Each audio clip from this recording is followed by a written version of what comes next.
Welcome to the Left of Str8 Show, where we talk entertainment, music, books, foodies, and more each week with special guest interviews of interest to the LGBTQ community and our straight allies. Direct from the entertainment capital of Northeast Ohio. Your host, Scott Fullerton, chats with some of your favorite entertainers, celebrities, newsmakers, and behind-the-scenes people across the country and around the world who make it all happen. So sit back, grab your favorite beverage, and let's start talking.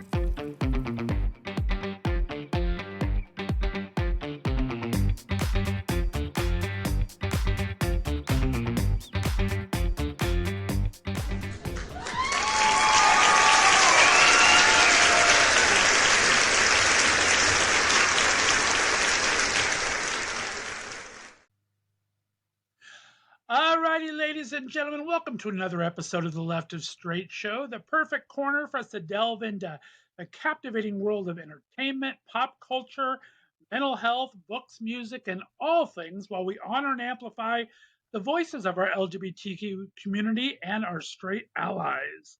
Today, I'm thrilled to welcome back a monumental figure in the realm of literature, Leslea Newman.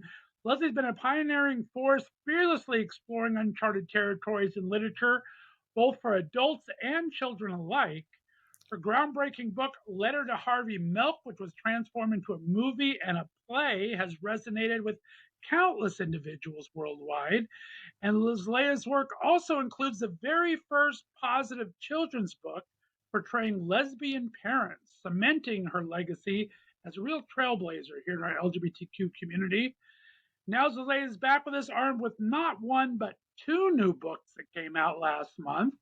So let's get ready to journey into the heart and soul of stories as we uncover the magic and meaning behind her words. Please welcome back to the show, Miss Leslea Newman. Leslea, how are we doing? Great. I'm so happy to be here.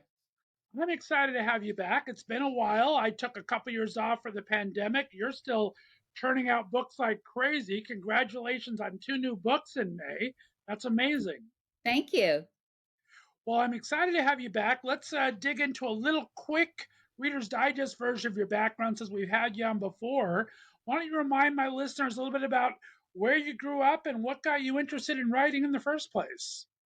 So I spent half my childhood, the first half in Brooklyn, New York, and then we moved to Long Island, and I was very lonely because in Brooklyn, I lived in an apartment house. There were families everywhere. On Long Island, I lived in a suburban neighborhood, and it was just one house in my family. And so I turned to books to keep me company and to comfort me and to entertain me. And I started writing poetry when I was about 8 years old, again, as a way to keep myself company and comfort and nurture myself. And then I never looked back. There you go. I love that. And you are just known for being a prolific writer for both LGBTQ stories and about your Jewish heritage. Talk about the importance of those to you, and what do you feel is two of your most important works in either subject? Well, I have to say, both those identities are crucial to my being. It's who I am. It's what I breathe. It's what I dream, what I eat, what I sleep. That's who I am. And I have to say, I'm actually thrilled that next year, for the first time, I'm going to have 3 books coming out that have, for children, that have overt Jewish and LGBTQ content. So I've had adult books before that explore my identities of being a Jewish lesbian, like A Letter to Harvey Milk, which you mentioned, and some of my other adult work. But next year, I'm going to have 2 books out, one that celebrates a 2-dad family celebrating Shabbat, and one about a 2-mom family celebrating Shabbat. And then I also have a book about a family of 2 moms and their son welcoming a new baby girl into their family. So I'm thrilled about that. Finally, I feel whole. That's so exciting for you. I love that. What have you found maybe most challenging to write about in either genre? Well, to me, writing is really writing. And the challenge is always the same, which is facing that blank page every morning. I call it page fright. And when I have something that I'm working on, I'm so happy because I can revise and edit really till the cows come home. But coming up with a new idea is what I find challenging. And everyone laughs when I say that because I've published so many books, but it really is the truth. It's very hard for me to come up with an idea. Once I have an idea, I run with it and I write pretty quickly. I see. And do you have, I mean, how disciplined are you? A lot of writers are so disciplined, so many words, so many hours each day. What's your process like once you get into the groove there? So what I try to do, and I have to admit I'm not always successful, is to write every day in the morning before the email, just to really get to my desk. That's been challenging lately because, as you said, I have two books coming out in May, just came out, and I had a book coming out in March, and I have a book coming out in September. So, the publicity wheels are turning for all of them, and you can't ignore that. So I've been writing less frequently, but it's a really nice problem to have. I bet. And how does your partner and your cat find ways to interrupt this workflow? Oh, well, my cat, of course, interrupts me constantly. She wants to be combed. She wants to be played with. She just wants attention. My beloved spouse has been well trained to not bother me. Very good. Very good. All right. Well, I'm really glad to have you on. I wanted to have you on in May when I did a little Writers Week, but I thought it was important to kind of hold you back till Pride Month here because we have so many things happening in the news again in our LGBTQ culture, like book banning and trans right laws and drag story laws and all these other things. So you were kind of one of the OGs in the book banning, right? Your book, Heather Has Two Mommies, was way back in 1989. Did you ever think it was going to be that controversial? I mean, we're talking about in the halls of Congress now. Talk about that experience.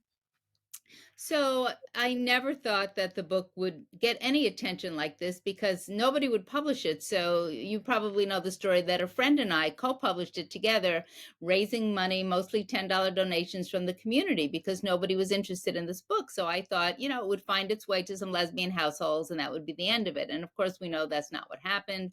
It was picked up by Allison Publications, who was published Daddy's Roommate in 1990.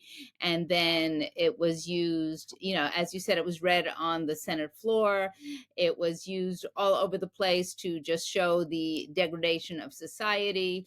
The rainbow curriculum in New York included it, and that was the downfall of Chancellor Fernandez. So no, I never expected any of this. And I certainly didn't expect it once it started happening. I didn't expect it to continue for all these years. And I never expected us to be where we are now, which is in such a horribly frightening place. And, it just makes it so important for us to be out there fighting the good fight for our rights. And it's just a horrendous time. Yeah, I mean, it's just wild when you think about it. This was, I mean, your book came out in '89. The controversy with the Senate with Jesse Helms was in '94.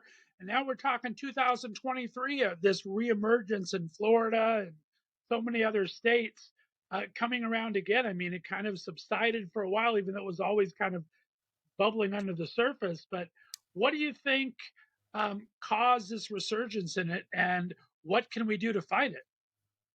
Well, first of all, the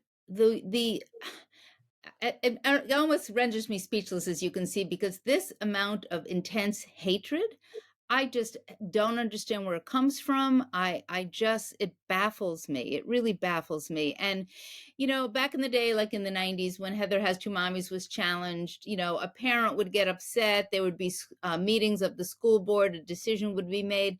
There weren't statewide laws prohibiting teachers from reading Heather Has Two Mommies in their classroom for fear of losing their jobs, for fear of being thrown in jail, for fear of violence. The Proud Boys showing up with guns at drag queen story hours. I mean, this is just a whole new level, and I totally blame the previous administration.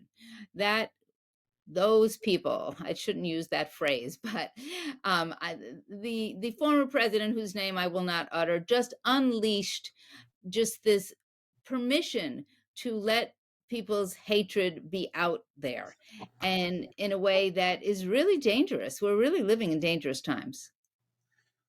And it's scary how quick it happened. I mean, we're talking that was only 7 years ago that he was actually first elected, and it's just gone so exponentially worse each year and it keeps living on now that he's even out of office, and he's going to try to come back to office. So it's really scary, all these people that have taken up this mantle, so to speak. You had Sparkle Boy came out, and another little controversial about that. I love your titles of books, by the way. I mean, you just Thank you. talk about coming up with some of these. What really sings to you when these titles come about? It's sometimes it's really hard to find a title. And very often it's a phrase from inside the book. But when I find the title, I just know it. It's almost like I exhale. I got it. And before that, I come up with all these titles that are just not right, and it's a little frustrating. But I know eventually I will get it. I love. What's the one? The boy who said fabulous, or how, The what's Boy the? Who Cried Fabulous. Yeah. I love that one. Oh my gosh, ahead of its time too. That is the catchword these days.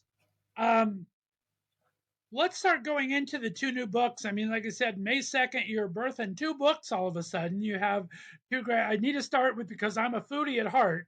So we got to start with the Babka sisters there. Talk about what's that's based on for people that might not be familiar, because I'm a foodie through and through. Talk about the basis for the book and how that came about. So the Babka sisters, first of all, I love babka. I love the word babka. It's just a fun word to say, and it's an interesting food because it's sort of bread, but it really isn't. It's sort of cake, but it really isn't.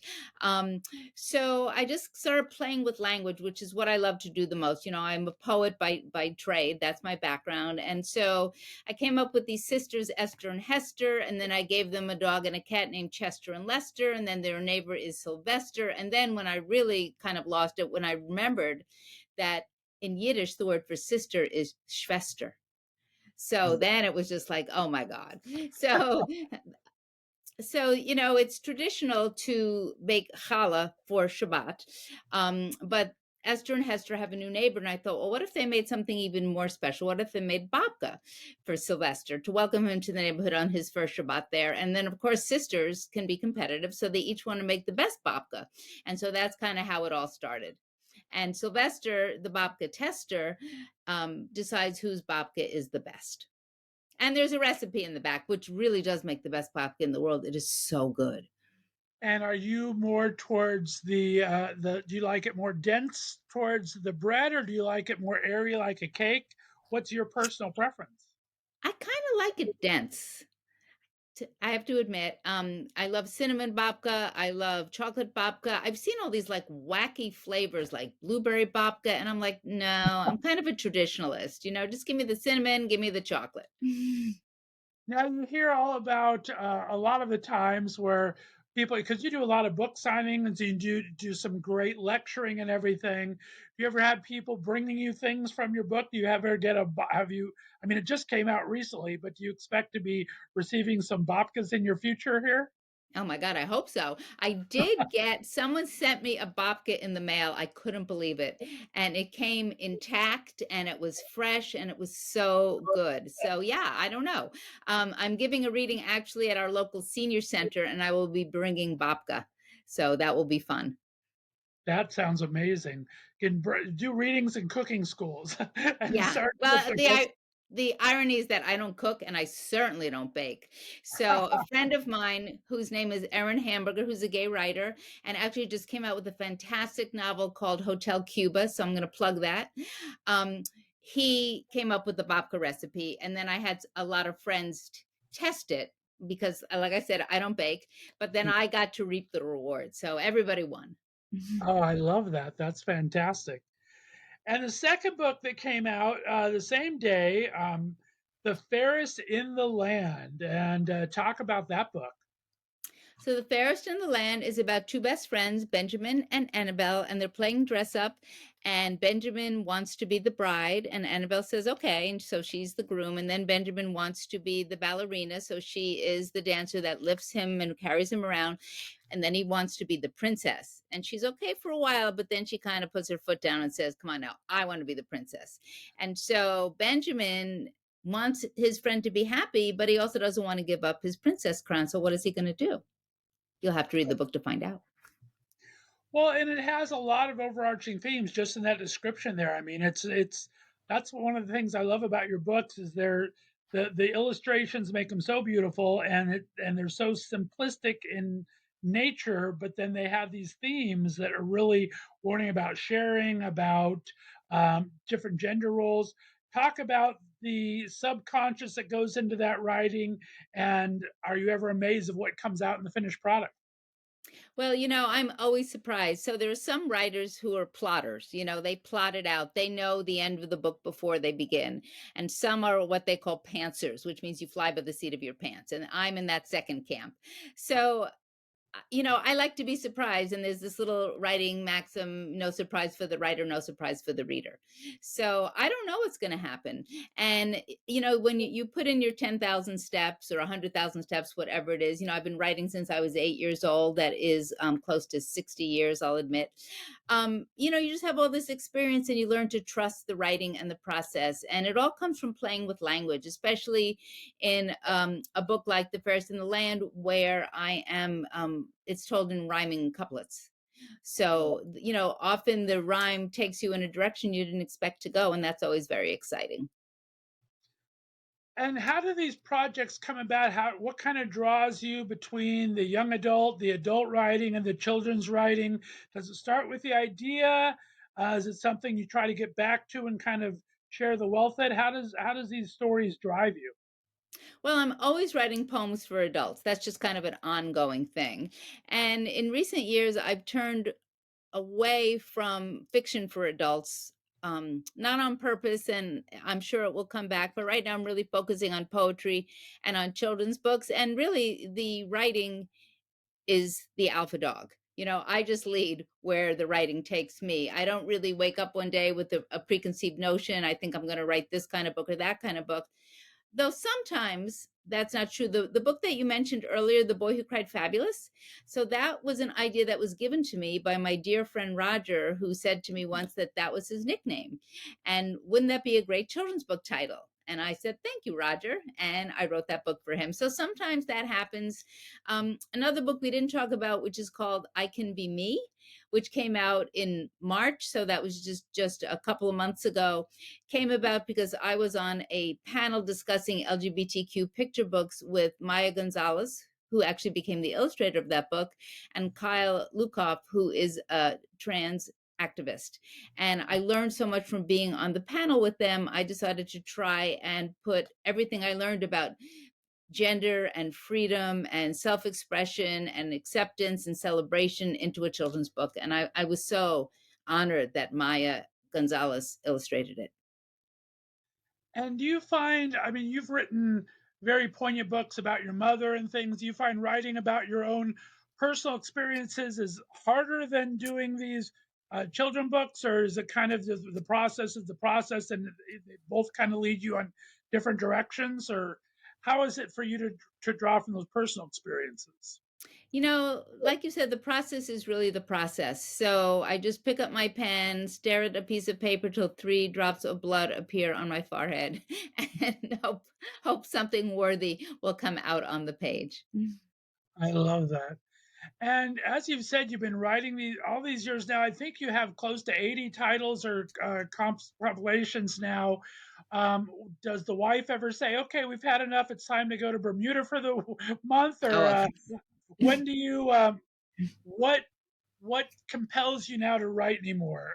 What is it? Just something that you have to do as a writer? You always keep writing, or is it something you see yourself kind of finally sitting back and relaxing one of these days? well, I have to say, I don't feel like I have to prove myself the way I did when I was much younger. I do feel compelled to write. It's the way I process my experience of being in the world inside of myself, the world outside myself, and the relationship between the two. And also, I like to eat, and it's how I earn my living. So I need to write. There you go. It's always good to put babka on the table, so to speak, right on the table. Absolutely. I wish I had some right now. There you go. Well, you've won some amazing awards, including the Matthew Shepard Foundation Making a Difference Award back in 2018. We talked about the Harvey Milk book. You have another Matthew Shepard book. I think it's poetry coming out at the end of the year. Talk about what drives you to that story, because you have like a special relationship with Matthew Shepard, I think, during the time. Talk about that and what brings you back to that experience. So in 20 in ni- oh, I have to think of my dates for a minute. In 1998, I was invited to be the keynote speaker at the University of Wyoming for their Gay Awareness Week, which is what it was called back then. And I was invited. The invitation came to me in the spring to come to to campus in the fall.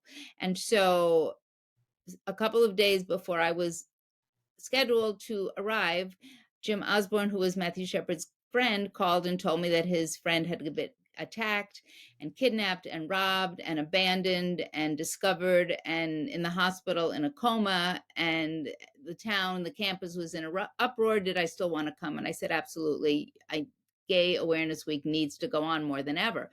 So I gave a talk about my book, Heather Has Two Mommies, and LGBTQ families, and the students from the LGBTQ group were all sitting in the front row with one empty seat. And I thought that's where Matt would be sitting.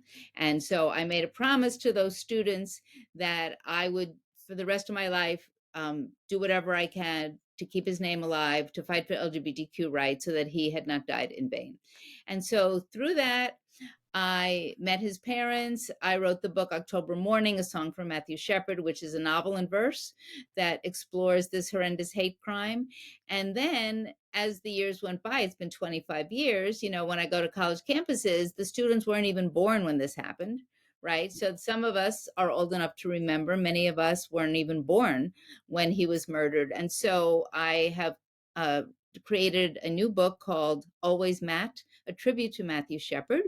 And it is a book-length, fully illustrated poem that explores not focusing on his death and the hate crime that claimed him, but more on his life and legacy and the work that people have done in his memory. And it's beautifully illustrated, and I can't wait for it to come out. And I hope that it inspires people to work for social justice as Matt wanted to do. I love that. Well, I'm so happy you put that together. We'll have to have you back when that comes out, because I think we need to inspire more than anything these days, and poetry always inspires and honors in such a terrific way. So I'm looking forward to that. Talk about what what do you hope for in today's writers now, talking about the LGBTQ experience. And like I said, we're living through another renaissance of, unfortunately, hate and discrimination out there. Um, what is it? What does it take, or what kind of impetus do you? So, what writers do you look for yourself in LGBTQ writers right now? Well, I just think it's so important for all of us to come together, to support each other, to tell our stories, to be brave, to remember, especially if you're writing for young people, that a book can really save a child's life. I mean, I've heard stories of kids walking around hugging Heather Has Two Mommies to their chest. I've heard, keeping it in their backpack, refusing to give it up at lunchtime. Just it can mean so much to validate a child's experience in a book. And as writers, we're given a voice, we're given a platform. So that is an obligation to my mind and a responsibility to use our voices to make the world a safer place, especially for our youth. We all know the statistics about LGBTQ youth and suicide, and we all know how painful it can be, especially now. I mean, imagine, it's painful for me as a grown woman to turn on the TV and hear about these hateful laws being passed. So imagine being a kid and just coming out and thinking, they're talking about me, they're talking about my life. It's going to be illegal for me to live my authentic life and be my authentic self. I mean, we just have to support those kids in every way we can. Well said. And what kind of advice would you give to future writers talking about the LGBT experience to children? What is important for them to get across, and what is maybe some of the obstacles you found along the way? I think it's important to be truthful, to not talk down to children, to respect the intelligence of children, and to just give them a lot of credit, because kids are a lot smarter than we think. And I think we don't give them enough credit. And to just be honest with them, to tell beautiful stories to them, to allow them to ask the hard questions, to create a safe space within a book for them to just be who they are. I mean, there's just so much that can be done with a book. Well said. Very good. Well, Leslea Newman, I really appreciate you coming on, taking the time to talk about these brand new books. I'm so excited. Happy Pride Month to you. I hope you and your partner find some time to relax during this time. Let everyone know where they can find your fantastic website, and talk about where they can find the new books. So my website is very simple. It's just my name, LeslieNewman.com. And then from there, you can click, it says Books for Children. And I have a second website just that's kid-friendly called LeslieKids.com. And my books are available, as they say, wherever fine books are sold. And, I hope that you read them to yourself, to kids, and just celebrate Pride. We all need, even though we're fighting hard for our rights, we need also to celebrate. We have to remember the joy. Very true. Very true. And like I said, I think because of all the laws, we need to bring it back to the protest that it started. But as you said, there is joy in it, and we need to celebrate that joy and celebrate each other and find our tribe, so to speak, be able to be with our tribe. Very well said. And do you do the whole social media thing at all? Should they follow you on social media? Oh, sure. So I'm on Twitter, just my name again, at Leslea Newman, and Facebook. I don't know how you find me on Facebook, but if you just put my name in, I am sure you'll find me. And then you can email me through my website. Always happy to hear from readers, and happy Pride. There you go. And you're a great speaker as well. So if you're looking for Leslea to come to your event or your school or something, be sure to look on the website and book her for that as well. Leslea, it's been fantastic getting to speak to you again. We're going to have you back September, October, when we start talking about Matthew Shepard and the new book of poems. Thanks for being on the Left of Str8 Show. Always a pleasure to be here. All right, stay on the line for me. Guys, we'll be back with another interview shortly. We're also going to play 5 questions with Leslea. Be sure to look for that next Tuesday. You're listening to the Left of Str8 Show right here in the Left of Str8 Radio Network. Have a great day, everyone. Bye-bye.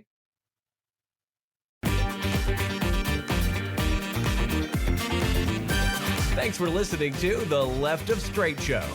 Be sure to subscribe on your favorite podcast distributor, and please give us a 5-star rating so more listeners can find us. You can follow us on social media, and be sure to check out our website, www.leftofstraightradio.com, for contests and other news and information. See you next week.